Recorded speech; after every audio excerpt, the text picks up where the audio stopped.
গ্রামের অন্ধকার। পূর্ব বাংলার এক প্রত্যন্ত গ্রাম, নাম তার চাঁদনীবিল।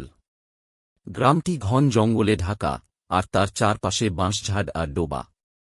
দিনে গ্রামটি স্নিগ্ধ ও শান্তিপূর্ণ দেখালেও রাত নামলেই যেন ভয়াল অন্ধকার নেমে আসে। গ্রামের মানুষ বলে, চাঁদনীবিলের গভীর জঙ্গলে নাকি অদ্ভুত কিছু ঘটে। একসময় এই গ্রামে এক নিষ্ঠুর জমিদার থাকতেন। গ্রামের মানুষদের উপর অত্যাচার করে জমিদার একদিন অভিশপ্ত হয়ে মারা যান। তাঁর মৃতদেহ কোথায় হারিয়ে যায় কেউ জানে না। তবে তখন থেকেই গ্রামের রাতে কান পাতলেই শোনা যায় কান্নার আওয়াজ, বাঁশঝাড়ের ফাঁকে ফাঁকে দেখা যায় ছায়ামূর্তি।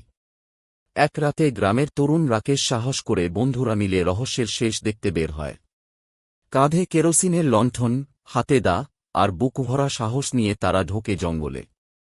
ঘন কালো অন্ধকারে শুধু ঝিঁঝি পোকার শব্দ। হঠাৎ করেই যেন সব শব্দ থেমে যায়। চারপাশ এত নিস্তব্ধ হয়ে যায় যে নিজের নিঃশ্বাসের শব্দ ভয় ধরায়। হঠাৎ লণ্ঠনের আলোয় তারা দেখে, সামনে বাঁশঝাড়ের মাঝে দাঁড়িয়ে আছে এক ছায়ামূর্তি। তার লম্বা, কঙ্কালসার শরীর, মাথার চুল এলোমেলো। চোখ দুটি যেন রক্তের মতো লাল।